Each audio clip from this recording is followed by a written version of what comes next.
2025 au 18 janvier 2026. For Morocco 2025.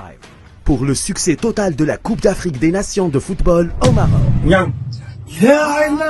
Est-ce que dégg nga maanaam musuma gis ni nekkati daal gars yi bëggoon dem seetaan football yëpp te découragé mën nañoo dem seetaan léegi nag yow ñam ki fan nga jëlee information maa wër topp leen topp gars yi ñuy dox naan ko pour biir juri bi ñu recevoir la nga génne di ree ma ne nga topp benn ñëw ba fokk di cinéma non gis fa nekkate waa Nouréa groupe fu seen CR fan la léegi nag waaw mbooleem koo ni bëgg naa dem seetaani match waaw te Maroc fële kan ba nekkate yoon la xolal ñoom la neexee mën ngaa seetaani jeex la ilaha illallah te ñànku li nga si xamul loolu yaa dafa amaat lu mu def loo bëgg bind si Crossroll pour mën a seetaan ay animé mën ngaa utiliser application Kayzen parce que léegi c'est très simple nga am carte bancaire au Sénégal da ngay télécharger application Kayzen soo la duggee ci biir application tout simplement dalay laaj sa tur sa sant nga remplir lépp soo eggee fu ñu bind si code parrain ngeen bind code parrain boobu noonu may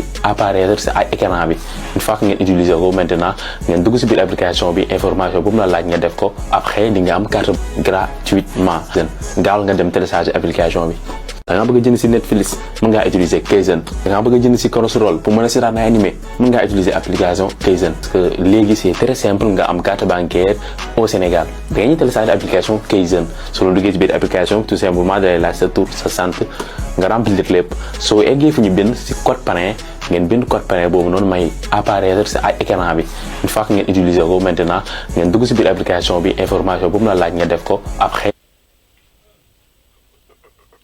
Assalamu alaikum, bonsoir les gars, vous êtes sur la 13TV à travers cette émission le Grand Débrief. Émission bi di retracer l'ensemble de l'actualité sportive mondiale, africaine et sénégalaise. Tey nag on va parler de l'actualité actualité bi nga xamante ni moo nekk ci gémmiñ yëpp muy publication liste Pape Thiaw. Publication bi nag am bëri na ay spéculation vraiment bëri na ay rumeurs bëri na polémique. Retardu publication bi yenn jours yi nga xamante ni on se dit que ni boobu moytu duñ dem ñi dinañ dem choix fort yi nga xamante ni Pape Thiaw moom la war a def pourquoi liste bi tardé tey incha allah rabi à travers notre plateau dinañ ci waxtaan mais également on va parler en amont si nga xamante ni mooy les actualités récentes avant CAN de l'équipe nationale du Sénégal ma am na mbégte ak contentement partager plateau bi avec El Hadj Malick Sarr El Hadj Malick maa ngi lay nuyu. ñu ngi lay fay bu baax Papa Laye di nuyu suñu internet 13TV yëpp di yaa xam di commencer puisque léegi moom daanaka les choses sérieuses léegi mu démarré waaw matagul kii sax moo liste bi moo tax may wax. liste bi moom bu ñu si duggee rek. daanaka kan bi démarré na waaw léegi ñu xool jéem ko décortiquer xam jéem a dugg si bopp Pape Thiaw pour xam suba yan noo lay. yan noo lay génne mais yow bul fàtte Kayzeniser émission bi. waaw loolu duñ ko fàtte.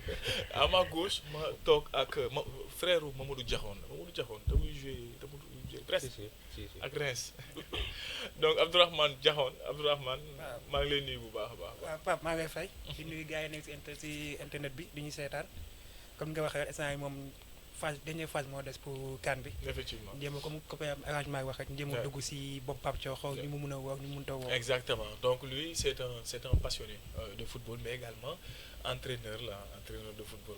dafay nëbbatu titulaire de la licence D CAF. n'est-ce pas donc entraîneur la en même temps mais également une personne boo xam ne c'est un passionné de football donc en tant qu'entraîneur tey moom avis technicien bi la ñuy gën a sàkku donc pour aller au vif du sujet balaa loolu noonu suñu sponsor la Casamançaise jóge ci bët gànnaaru réew mi noonu la ñuy wax ci suufa suuf jóge ci bët gànnaaru réew mi l'eau naturelle comme j'aime après ci cooling break bi moom la ñuy utiliser te yéen également boo leen demee entraînement ak yu ni mel boo leen bëggee déshydraté wu da leen utiliser l'eau de la Casamançaise am na bisaab itam am na bisaab yu ndaw yoo xamante ni des fois aussi bu ñuy dem entraînement mën leen ko di yóbbuwaale alors El Hadj Malick Sarr mel na ni am na ay actualités yoo xamante ni également dab ñanu tout récemment muy benn match amical boo xamante ni c'est confirmé déjà contre États-Unis leen si ñëw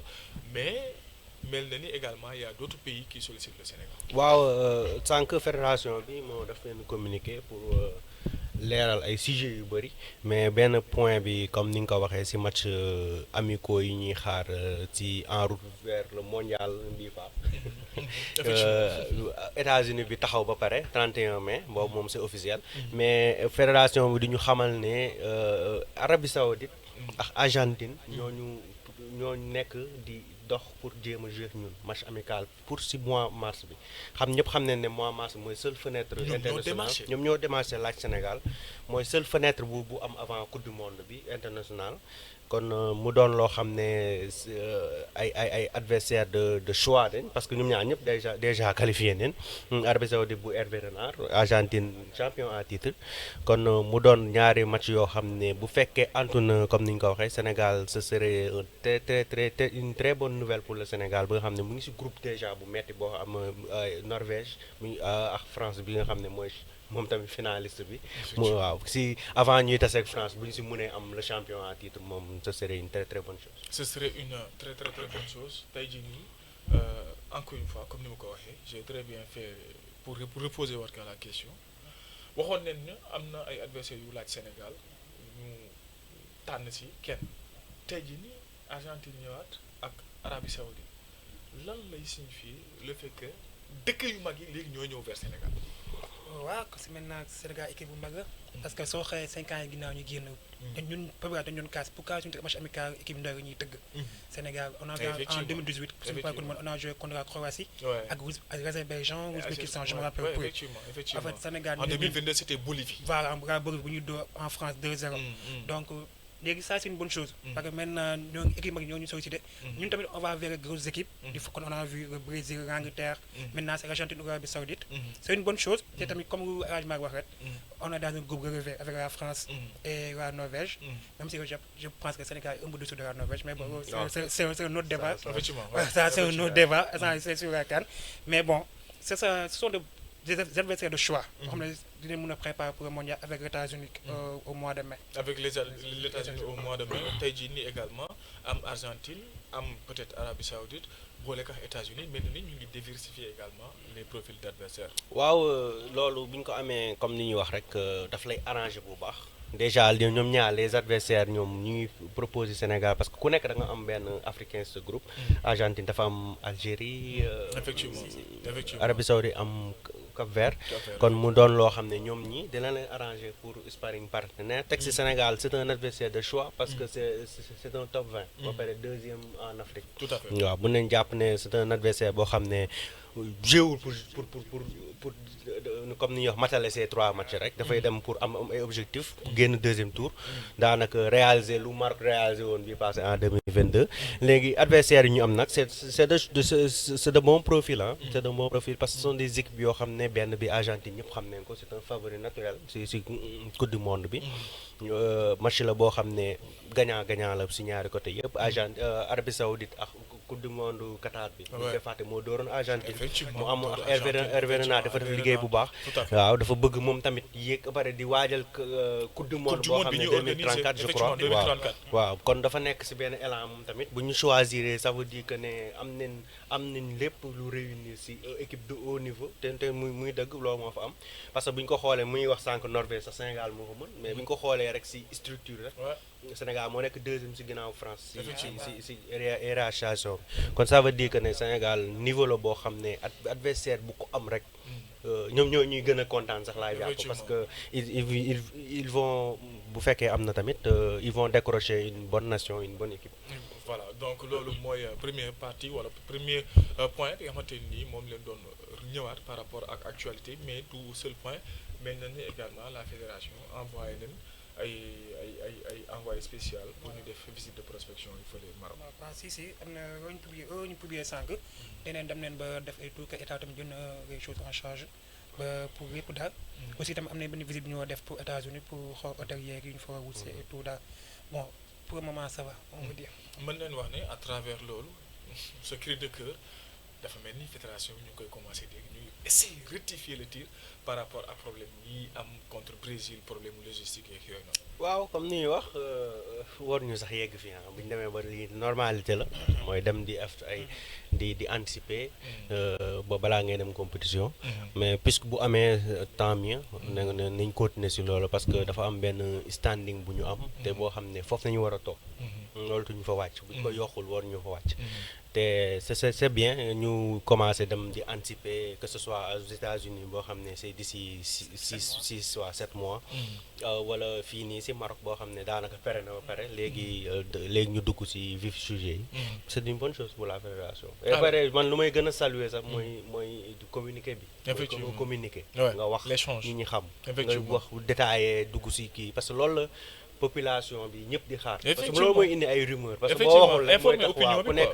quoi. dafa ay porte exactement c'est important c'est important vraiment ñuy informer parce que sans information polémique lay jur juste si polémique yooyu noonu si la ñuy dugg si premier vif du sujet ndax sujet boobu noonu indi na polémique bu yaatu liste Pape Thiaw am na benn waay moo dégg mu ne moom bu fekkee ne liste bi dafa réer nañu wax ñu dem seeti ci ko ce qui est sûr et certain mooy je pense que c'est la première fois ñu am liste boo xamante ni vraiment créé na brouillard bi nii yëpp alors on va parler de la liste de Pape Thiaw yoo xamante ni ça y est c'est demain à partir de 11h la koy publier fële na lay sa Sonatel alors Malick Sarr spéculation ak polémique yi am autour de la date de la publication de la liste est-ce que c'est légitime? bien sûr parce que dafa am benn nu ñuy wax silence mooy léegi lu ma lay wax rek communiquer dafa baax dafa am silence pendant que toutes les nations di génne seen liste ñu def tekk délai bi bouclé na délai bi ñu war a déposer CAF c'était démb le 11 ça veut dire que ne ils ont envoyé la liste avant même de publier ko man si nga xam ne quoi qu'on puisse dire ce n'est pas normal après bu ñu nee affaire de sponsoring le partenariat peut-être je peux l'entendre parce que aussi Pape Thiaw il y a une semaine dafa demoon États-Unis pour tirage bi loolu yëpp mais pour man loolu yëpp planification la rek mais bu ñu demee ba ñu clôturer liste bi ñëpp génne nañ seen liste on connaît la liste de tout le monde sauf suñu bos ñun ñi waaw léegi loolu mooy indi wax bu bëri bi ñes ñi ngi xaar xam ni ñuy wax rek ku nekk yaa ngi toog di gis Barab génnee Arfis Sud génnee keneen yow gisoo sa bos déggoo dara le coach def tekk fédération def tekk moo tax en plus y a l'information di wax ne dafa amoon xëccoo entre le coach ak effectivement parce que loolu waaw les bëggoon nañ fédéraux si ñëw si kanam ama yooyu noonu moom ku lu may wax rek vide bi mooy indi yooyu yëpp parce que y a eu silence total silence total bu amee il faut ñoom li fa def mais Malick est-ce que polémique boobu noonu jar na ko quoi parce que publication de liste kese la est-ce que loolu jar na bruit bii nii yëpp coow lii nangama di football détail la de football moom détail dëgg la nombre de jours yi ngay yóbbu akam solo boo yóbbee 23 bokku la boo yóbbu mais wax nga ko léegi comme quoi que ni liste bi dem na c'est ce que je confirme parce que le 5 décembre le 10 non le 5 leen ko yóbbu waaw à ce qu'il paraît liste bii nii yóbbu neen ko depuis le 5 publication bi moo tardé mais est-ce que comme par exemple loolu y a pas faux quoi c'est sama xalaat bon mooy man comme li ma lay wax rek au fait noppi bi moo indi yëpp tu communiques c'est simple déposer nañ liste bi auprès de la CAF mais publiquement on va le dire tel jour point tout le monde est fixé depuis ñu waxee samedi lañuy kii mooy suba nañuy joxe liste bi déggatoo dara ñëpp daf teg toog xaar les gens lan lañu soxla une date pour ñu xamee ne tel jour mooy c'est fait pour liste bi mais est-ce que le fait que CAF FIFA waxoon ne le 8 la ñuy libérer joueurs yi ñu dem ba si jëmmi jamono ñu ne le 15 est-ce que loolu également modifié wul programme bi ba tax liste bi tardé. bon mën na nekk aussi comme maa ngi wax rek la nature a horreur du vide. que su toogee am waxoo communiqué woo dara kon nit ñi ku nekk day xaar bu nekk. comme waa seen nit ñu génne que y a un tiraillement entre Pape Thiaw qui va mener 24 joueurs fédération 27 fédération bi ne ko non 24 parce que mënuñu jël en charge yeneen 3 joueurs. CAF dafa wax ci règlement bii ni CAN bi mu ne 24 joueurs. lay jël en charge c'est 23 joueurs lay jël en charge le reste yow fédération yaa koy jël en charge. bon man nag je vais pas dire que j'y crois pas parce que soo xoolee communiqué fédération ils ont bien précisé le nombre 28. bu affaire bi génnee. dañuy seen communiqué soo xam dañu naan la liste de 28 joueurs. donc peut-être que man je me dis que dans le foot moom y a pas de fumée sans feu. Dans le foot. Y a pas de fumée sans feu. donc lu tax liste bi tardé. lu tax bu am silence rajo.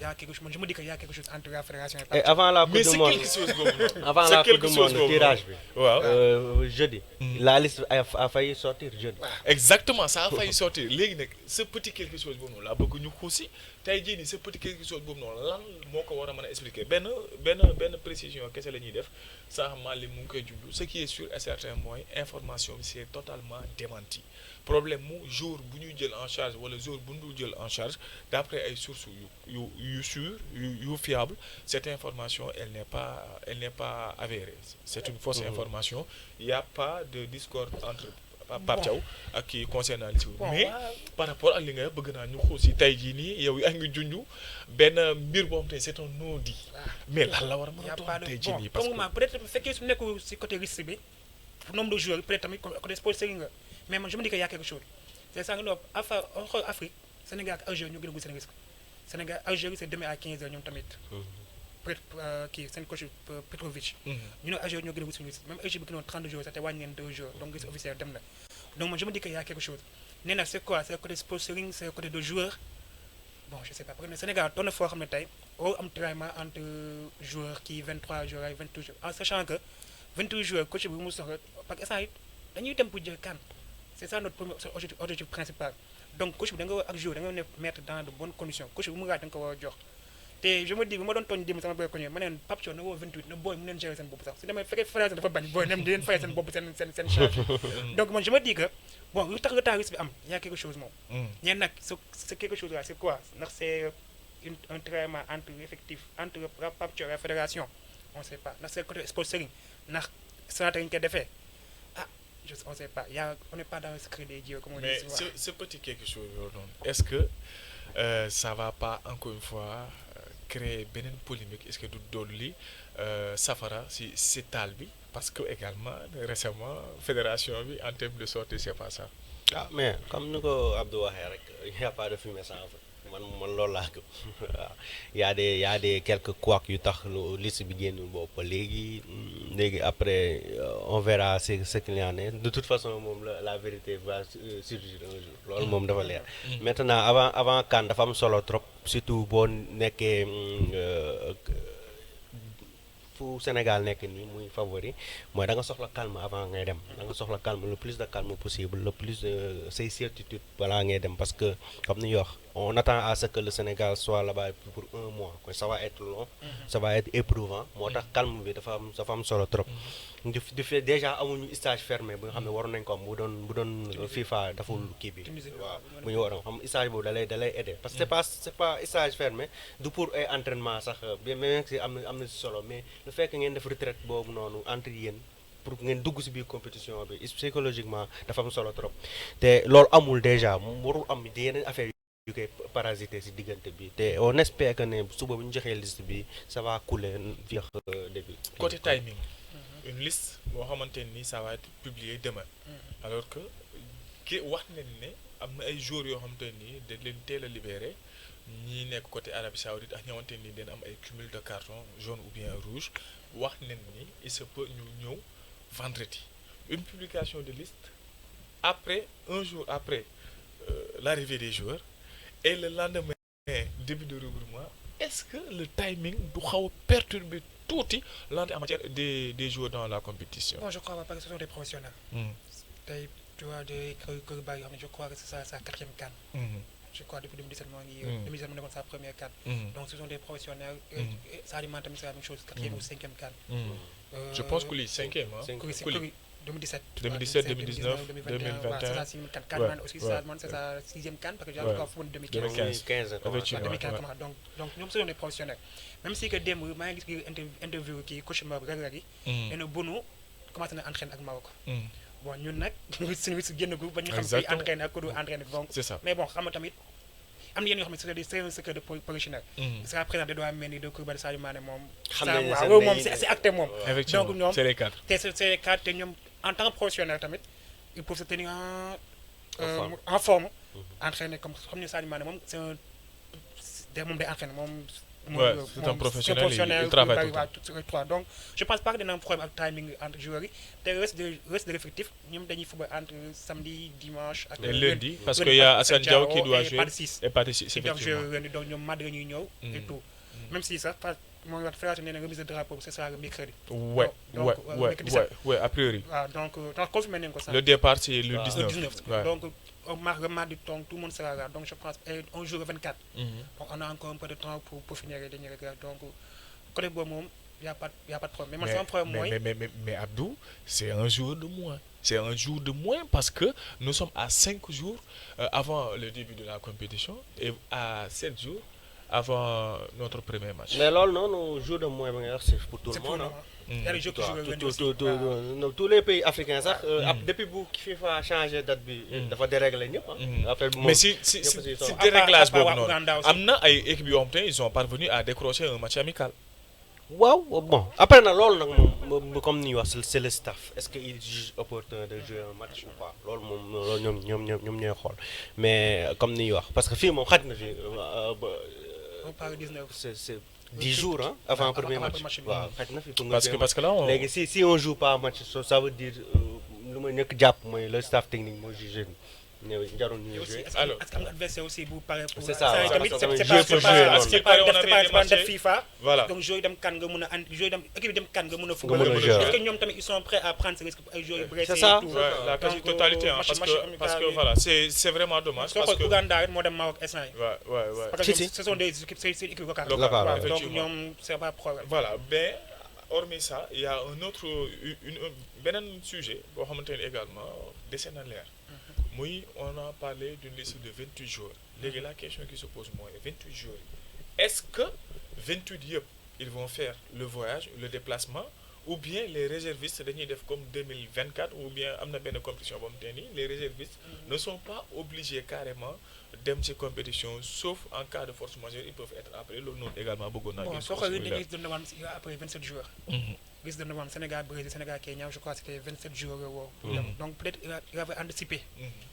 Donc peut-être anticipé woon na ça risque pour la CAN. Donc je pense pas que dina am réserviste comme ay Maroc yooyu noonu. Oui, parce que crois du pas. côté donc ce je sera crois que 28 jours. 28 jours en yu dem. te Maroc sax réserviste kenn ki dafa blessé.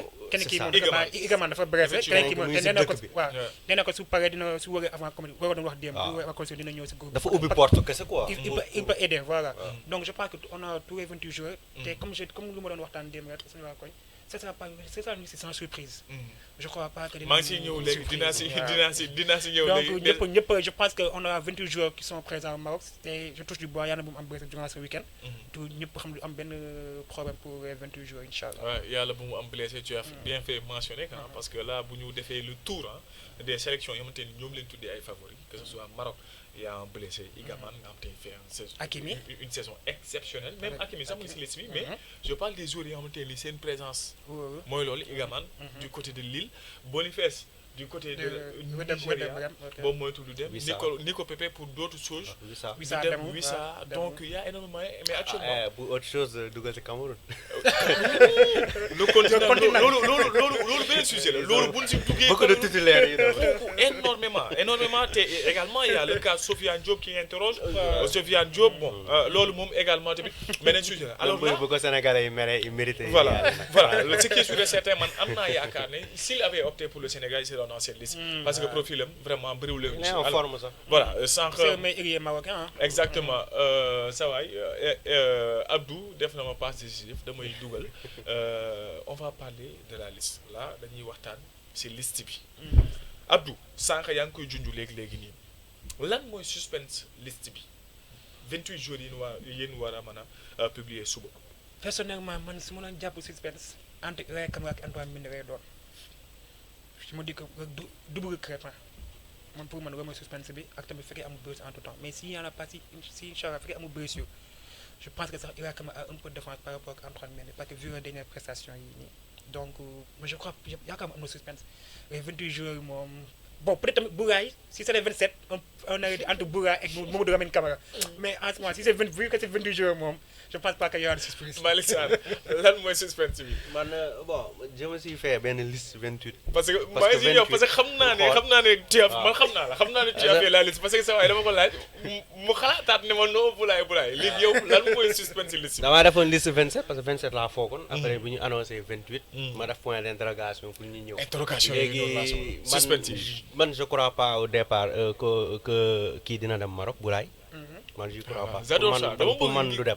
dama dina ma bëgg jaaxal trop mu dem. man de personnellement waaw 28 boobu nag kan lay doon. c'était entre Boulaye Antoine ñoo doon pivoté. waaw man dama foog ne Antoine mooy dem. Antoine mooy dem. mooy doon 8e ok 28e. léegi yow da nga ne suspense bi nga jàpp c'est sur le côté droit. Ilaay Antoine. Crépin moom. c'est acté. voilà léegi pourquoi nga jàpp loolu noonu ak si selon toi si c'était toi Pape Thiaw. ñan nga yóbbu et pourquoi.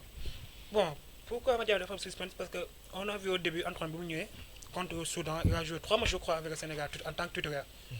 te il a fait de bonnes performances. Mais sauf un club avec Nice il joue comme troisième défenseur central. C'est un troisième axe. te on a vu contre le Brésil il a été très difficulté pas sur le plan défensif ça parce que Vinicius moom mën na jaaxal ko ne. mais sur ses conduites de balle. techniquement on a senti que techniquement il n'est pas trop à l'aise. Ça va pas.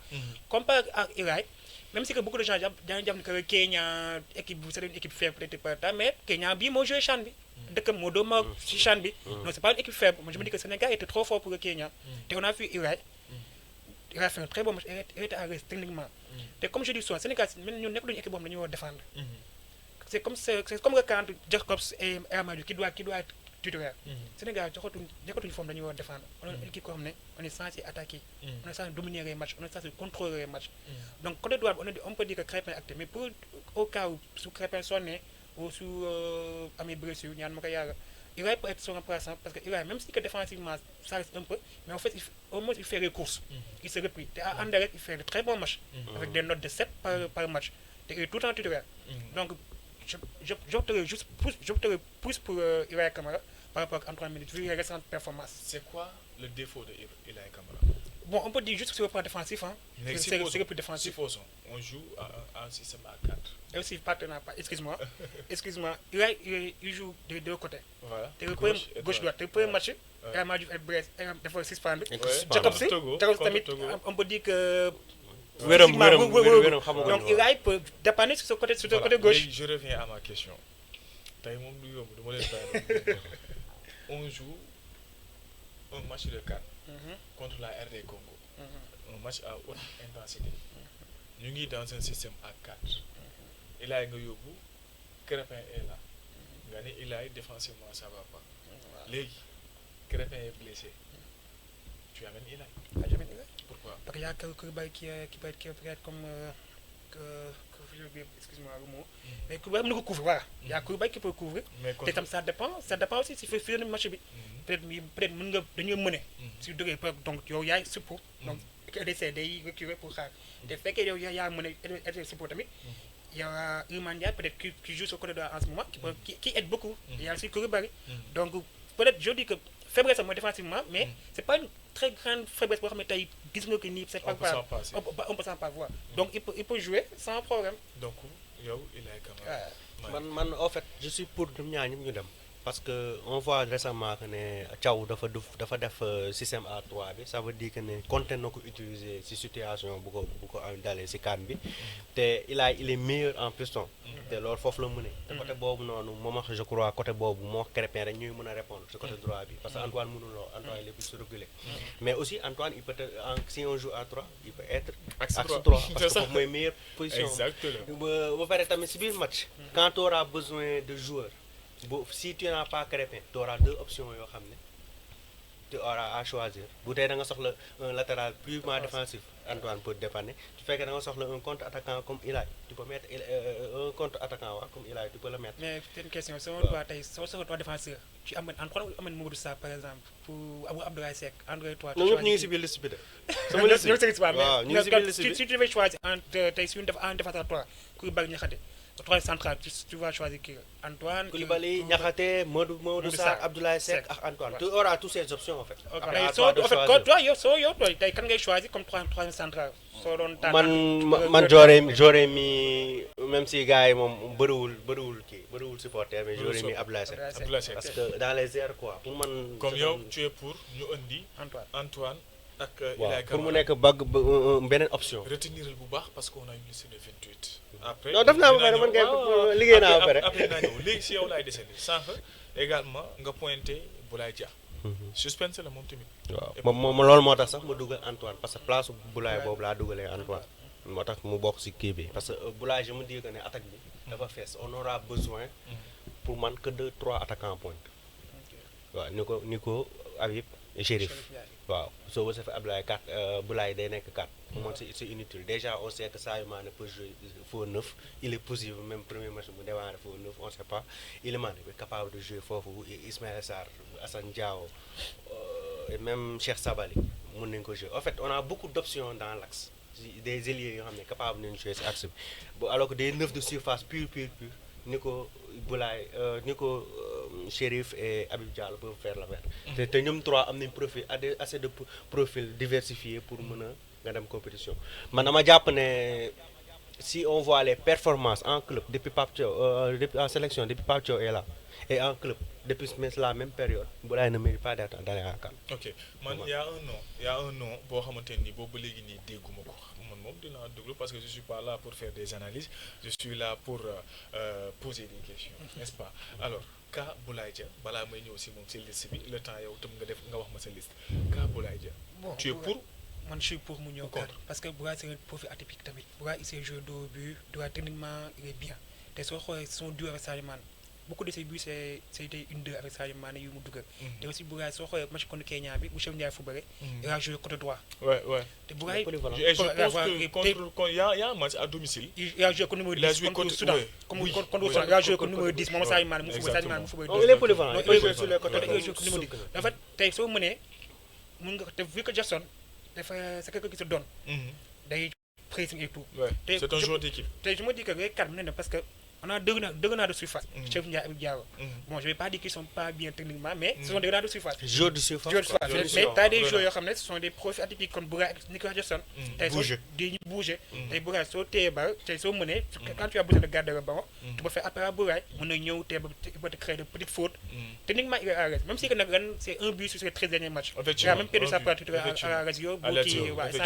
tes 2 derniers matchs il n'a pas été titulaire mais aussi tamit je me dis on a vu en 2018 à France avec Giroud la France gagné la Coupe du Monde sans que Giroud mette un but effectivement donc et tout le Sénégal on a un problème d'avant-centre depuis extrême ñun avant-centre moom dañoo problème mais bon kay jeu 9 Sénégal moom dafa c'est tout un problème Mbaye Diagne ñu bañ sama ñeen pour ñu abaat Mbaye Diagne mu ñëw point effectivement donc Mbaye Diagne moom bëri na ñu koy tudd waaye soppe yi ñoo bariwul je me dis que daal Boulaye moom il peut venir parce que tamit c'est un profil boo xam ne moom à Jackson te c'est un mois de compétition comme on est censé aller au bout donc c'est un mois de compétition en même temps mu am de petits soucis mu am Jackson qui se blesse un Habib Diallo qui se blesse même si que moi tamit dëgg la tu peux avoir Sadio Mané comme faux neuf tu peux avoir Ismaïla Sarr tu peux avoir Assane Diao comme gis naa benn journal di sànq ñu ne kon match bii di ñëw kon waa Rob il va jouer comme attaquant de pointe avec foofu moom pour man foofu mooy avenir am si poste Assane Diao waaw même si que damaa jàpp ne même en club 9 lay mujj donc bon mën na ñëw tamit mais su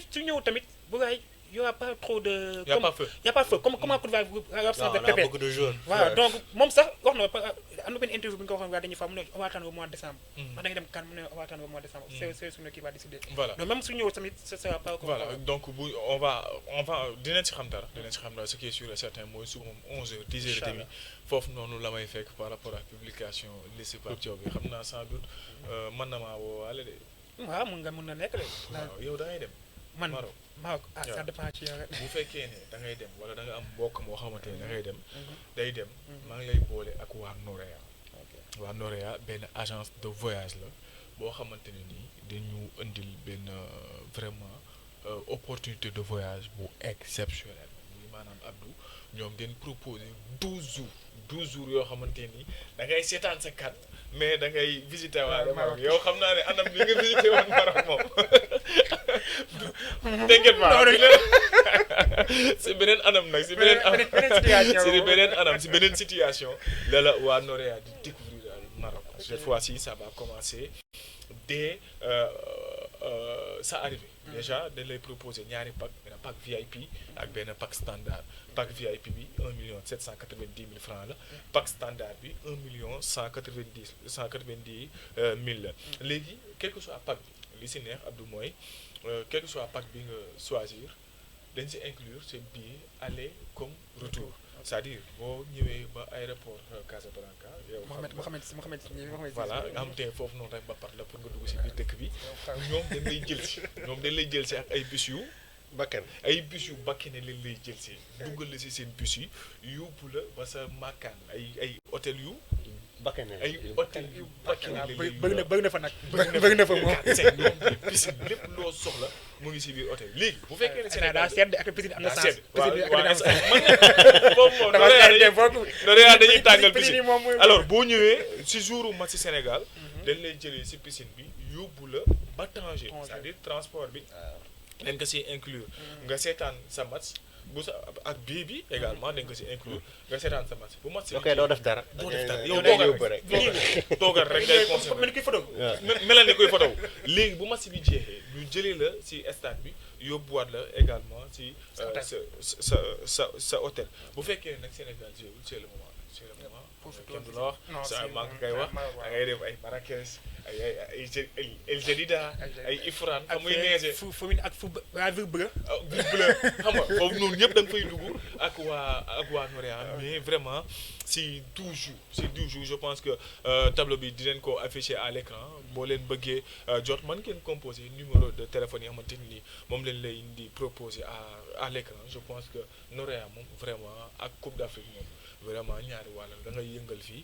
di yëngal fële waaye Noréa kese de ndax pour nga dem Noréa également sa poche il faut mu am li buy naan njaba il faut nga dugal njaba si sa poche. loolu daa leer foog nga yor xaalis ndax déplacement boobu noonu ak tourisme ba ngay def noonu il faut nga yor xaalis indaale ay sécurité comme ni ñu wax. te loolu Kayzen moo si aay comme ni ñu benn application la boo xam ne da nga koy télécharger mu am portefeuille électronique la boo ko télécharger rek si saa si da ngay am compte nga mën ci def recharger xaalis mën si def épargner mën si dépenser def ay achat en ligne foo mënti nekk si àdduna bi waaw boo nekkee fii wala nga nekk si bitim réew rek foo ne mën nga def say dépense sans problème te boo ko ubbee saa sa ngay am benn carte virtuelle boo xam ne am nga ko carte visa virtuelle nga ñëw comme ñu ko ñëpp xamee nga mën ci def sa xaalis def yëpp mais comme ni ñu wax ku nekk da ngay bëgg a yor sa carte parfois nga yor ko yëg ko comme ni xaalis ni waaw alal borom sa lex ba da ngay yor sa carte kii da ngay joxe 7500 kese amul beneen frais nga yor ko nga def si say xaalis après comme ni ñu wax bu la Noréa yóbbee si ñoom ay El Jadida yi ngay wax ñu nga xam ne léegi min naa sax villité dem ma wax boo fa demee nga mën a utiliser sa carte Kayzen jënd lu la neex indaale charité ñu ngi fi bàyyi ñëw. voilà andiwaale charité yi loolu mooy yóbbal yamante ni moom la leen di yóbbante Noréa ak Kayzen la ñoo ñuy accompagner mais c'est le moment que calling break. waaw mu yëkkati kii rek ndox mu sell mi. loolu ñu ñàkk Abdou ji. voilà donc on va revenir nag dans le vif du sujet Malick Sarr sa liste ma xool yow quels seront ses choix par rapport ak say 28 yi nga xamante ni moom nga jàpp ne Pape Thiaw waaw moom nga jàpp ne Pape Thiaw moom la leen di.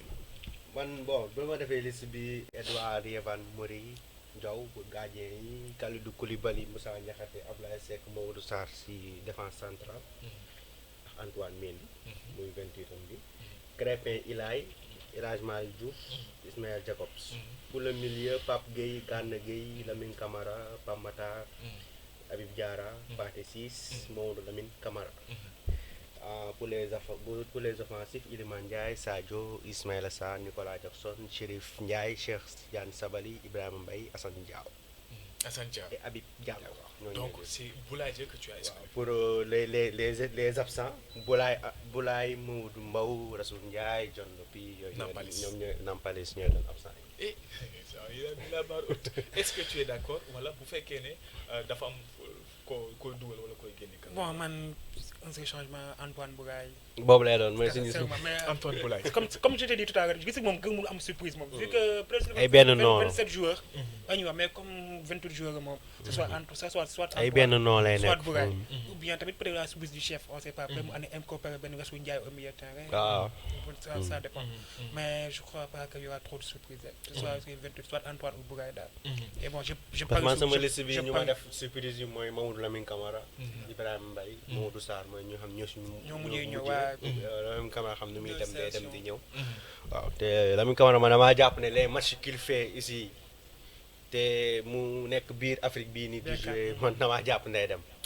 Parce que c'est un joueur boo xam ne il joue en Afrique mais on sait tous que il a un niveau plus élevé que ça. parmi joueurs yi nga xamante ne nii moom leen baamu léegi nii dafa am si benn joueur boo xamante ne nii depuis un certain temps dafay il sort du lot ñëpp dañu koy coow ñëpp dañu koy tudd moo am benn semi débat benn interrogation boo xamante ni kenn ku si nekk si benn fraction de seconde rek si ni mu gën a tënkoo moom la ñuy tëjee dañ ko indexé ne moom mooy joueur bi ñuy gën a xaar par rapport ak Coupe d'Afrique des Nations bi muy Iliman Ndiaye. Iliman Ndiaye la CAN de la confirmation est-ce que tu es d'avis ou bien tu penses que il est toujours dans l'apprentissage? Je suis vraiment d'avis parce que def na Coupe du Monde 2022 def na CAN en Côte d'Ivoire moo doon compétition de découverte bi pour mu dugg équipe nationale gis xam lan la Afrique di joxe jeune éliminatoire yi léegi te sax boo gisee les récentes performances tu sens que ne il a compris waaw les Africains waaw il est africain waaw comme ni ñuy wax léegi maintenant mu des léegi yéeg beneen étape parce que Sadio bu fi nekkoon ak bu fi nekk bokkul Sadio tire à sa fin sans il fait ses derniers comme ni ñuy wax conclusion la nekk day rafetal sa sortie léegi c'est à lui d'endosser yenn responsabilités yi mu xamee ne léegi il ne sera plus vu comme un espoir un joueur bu xam ne dañuy wax kii mooy yor équipe nationale non maintenant c'est un présent. C'est un présent. Mais Iliman Ndiaye va être très attendu nag surtout adversaire. Adversaire il va recevoir beaucoup de coups dinañ ko bàyyi xel parce que xam nañ ne c'est le danger. te on l'a vu avec match RDC. bu ñu doon wax ne un joueur bu xam moo ko gagné dugalul. da leen traumatisé na leen bu baax noonu léegi c'est un jour c'est ça compétition bu dee individuellement rek mooy compétition moo xam ne si la war a marqué yéeg beneen niveau parce que ñu ngi xaar si Iliman man je suis très dur si moom. je suis très exigeant si moom parce que. dama jàpp ne potentiel mu am bëgguma luy am si Ismaïla Sarr tey Ismaïla Sarr ça fend le cœur ñu ngay gis ay Crystal Palace c'est bien lu muy def yëpp mais ñun on sait Ismaïla Sarr on l'a regardé ici ay Léopold ay kii xam nañ niveau dépassé na fii nii j'espère que Iliman Ndiaye dina yegg niveau yooyu noonu ba génn ay Everton di jouer ay Ligue des Champions dans les clubs qui comptent dans les compétitions de dans les moments clés te loolu tam dañ koy xaar si équipe nationale te jàpp nañ ne CAN bi nga xam ne toutes les conditions sont réunies les terrains sont bonnes température bi tàngul dafa neex effectivement et il est au summum de son art. ba pare il est dans une équipe très fournie qui joue la victoire finale waaw kon ñu ngi xaar si moom ne ko yàlla sàmm daal bu ses ambitions mooy nekk ballon d'or africain ça va passer par une bonne. c'est ça CAN c'est ça CAN doxatuñu CAN Sadio Mané man je me dis que c'est la CAN d'Iliman Ndiaye. Il a été parmi 10 meilleurs africains maintenant il doit franchir ce palier. Dans 2026 bi di ñëw il doit faire partie des 3 premiers te si final si ballon d'or la war a bokk. c'est ça doit être sa CAN. te dama bëgg Iliman man bon personnellement je sais pas peut-être que c'est juste un avis mais il doit dépasser ce stade mooy lan il doit frapper les coups francs. il doit frapper les corners. décisif il doit être décisif. Iliman nekkatul juste que tey bari faire ses gris duutante jaar de pas décisif. il doit être décisif maintenant marquer des buts décisifs. soit faire mais à part pas décisif c'est bien comme bu def contre bu jox Thierno Bari la dernière fois. Effectivement. C'est une très belle passe. Mais il doit tirer maintenant, il doit tirer les corners, il doit tirer les coups francs. C'est ça CAN. Moi personnellement c'est le jour que j'attends le plus. Iliman Ndiaye c'est ça CAN, c'est la CAN à Iliman Ndiaye. C'est lui qui doit faire gagner, c'est pas lui seul, mais il doit faire gagner le Sénégal. Il doit endosser un grand rôle. Maintenant comme Sadio Mané c'est plus le Sadio Mané d'antan. Il a fait son temps, voilà. De toute façon mënu fi. C'est le meilleur jeu histoire Sénégal. def na lu mu def on a dit c'est la CAN à Iliman parce que su fi saa jógee c'est moom moo jël bi comme Ismaïla Sarr bon fexe na ba jël àndu sa le lieutenant de Sadio Mané éternel te comme ni wax dañuy wax Sénégal kese mais Iliman sax bu Afrique la parce que ça doit être exactement effectivement c'est vrai c'est tellement vrai li ngay wax nii ça doit être c'est un joueur boo xam ne il est très aimé parce que effectivement il est apprécié effectivement peut-être que je suis chauvin mais Iliman je me dis que c'est le meilleur joueur en Afrique effectivement mais mais Iliman je me dis que c'est le meilleur joueur en Afrique. On parle de Brahim Diaz, il n'est pas tout au Real Madrid, mais techniquement, ballon pied, Iliman je vois pas quelqu'un qui est comme en Afrique. 25 ans, 26 ans. Donc deuxième CAN, toutes les conditions. Il doit juste franchir un palier, deux corners, deux coups francs, comme évidemment mauvais de penalty mais être Ouais. décisif il doit être dans les grands moments et comme il sera très attendu mais je me fais pas parce que Maroc moom seen terrain dafa neex coupe d'Afrique bi moom je me dis que ku mënu football comme mu doon am yeneen coupe d'Afrique ñoom bëgg na tëgg ak yi moom En teg fait, bal football pour ñëw ko mais parfois on manque des joueurs yoo xam ne on a des joueurs yoo xam ne ils sont trop polis entre guillemets il faut arracher les choses parfois affaire yi bu fi toog di ko xaar da ngay ñëw foqati ko jël ko nga dem loolu moo fi ne man loolu moo tax j'ai beaucoup aimé premier match wu Ibrahima Mbaye il est venu man mi je croyais pas du tout que Ibrahima Mbaye dina bokk si discussion pour man pour Coupe du Monde lay doon pour l'avenir mais en 2 matchs dafa ñëw wane carrément ne je suis là pour ñëw léegi il a seulement 17 ans te loolu laa bëgg il faut nga am personnalité wane c'est c'est comme pas Mata en tout cas loolu la ñuy xaar si comme team mooy Iliman Ndiaye dégg ngeen l'avis de mes experts malheureusement l'émission tire à sa fin c'est parti très vite c'est parce que voilà on a des connaisseurs des passionnés de football Malick kenn dootu leen ko présenter vu la pertinence de ces interventions mais également Mamadou nga xamante ni Abdourahmane nga xamante ne vraiment dégg ngeen ko c'est très normal parce que c'est un entraîneur licence D CAF vraiment déglu ngeen ko et ce sera pas vraiment la dernière fois inchallah rabbi si jëmmi jamono juste mën naa benn nii oui allez c'est juste pour par rapport yéen ñi dem